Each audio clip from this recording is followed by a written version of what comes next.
रमेश अपने ठेले पर हरे धनिये रखकर ग्राहकों को आवाज लगा रहा था। अरे ताजी ताजी हरे धनिये ले लो। बिट्टू नाम का एक ग्राहक रमेश के पास आकर कहता है, भैया मुझे 10 रुपए का हरा धनिया दे दो। रमेश ने 10 रुपए लेकर हरे धनिये उस ग्राहक को दे दिए।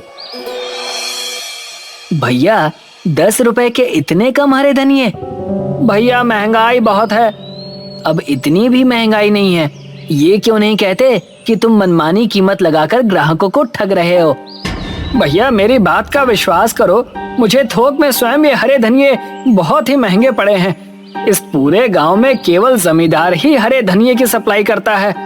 रमेश की बात सुनकर बिट्टू दूसरे दुकानदार के पास चला गया और दुकानदार को 10 रुपए देते हुए बोला, भैया 10 रुपए के हरे धनिये दे दो। दुकानदार ने बिट्टू को 10 रुपए में धनिये दे दिए। बिट्टू वो हरे धनिये लेकर रमेश के पास आकर कहता है, तुमने 10 रुपए के मुझे थोड़े से हरे धनिये पकड़ा दिए और उस दुकानदार ने मुझे 10 रुपए के इतने ढेर सारे धनिये दिए। लाओ मेरे पैसे वापस करो, मुझे तुम्हारे हरे धनिये नहीं खरीदने। और मैं तो क्या, तुमसे इस गांव में कोई भी हरा धनिया नहीं खरीदेगा। तुमने तो लूट मचा रखी है। बिट्टू क्रोधित होकर वहाँ से चला गया। रमेश शाम को अपने घर पर जाकर अपनी पत्नी स्वाति से बात करने लगता है। मेरी समझ में नहीं आता स्वाति कि दुकानदार सस्ते में ढेर सारी धनिया ग्राहकों को कैसे दे देते हैं। इससे मेरी दुकानदारी पर बहुत बुरा असर पड़ रहा है। आपको पता नहीं कब अकल आएगी। अरे आप ये क्यों नहीं समझते कि वो जमींदार आपको महंगे हरे धनिये बेचता है और उन बड़े दुकानदारों को सस्ते हरे धनिये देता है। लेकिन इससे जमींदार को क्या फायदा होगा? जरा सोचिए, कुछ समय पहले हमारे गांव में हरे धनिये के ना जाने कितने ठेले थे, लेकिन धीरे धीरे करके वो सारे ठेले समाप्त हो गए। अब इस गांव में केवल आप ही ठेले पर हरा धनिया रखकर बेचते हैं। जिस दिन आप भी इस धंधे को बंद कर देंगे, उस दिन दुकानदार मनमानी रेट में ग्राहकों को हरे धनिये बेचेंगे। तुम ठीक कहती हो स्वाति, मुझे इस बारे में जमींदार से बात करनी होगी।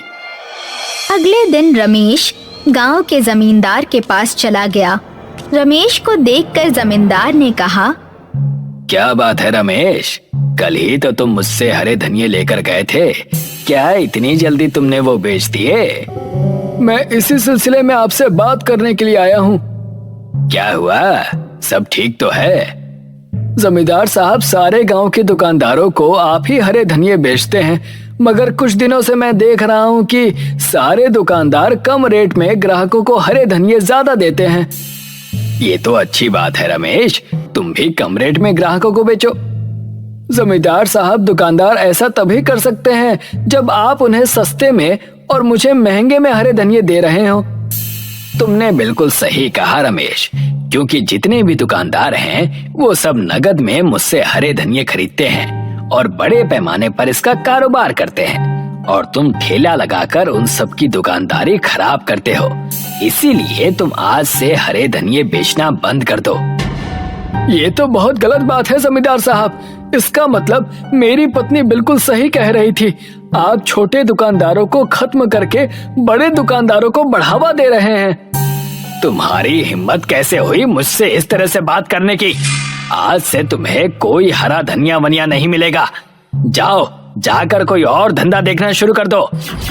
जमींदार ने रमेश को अपमानित करके अपनी हवेली से बाहर निकाल दिया।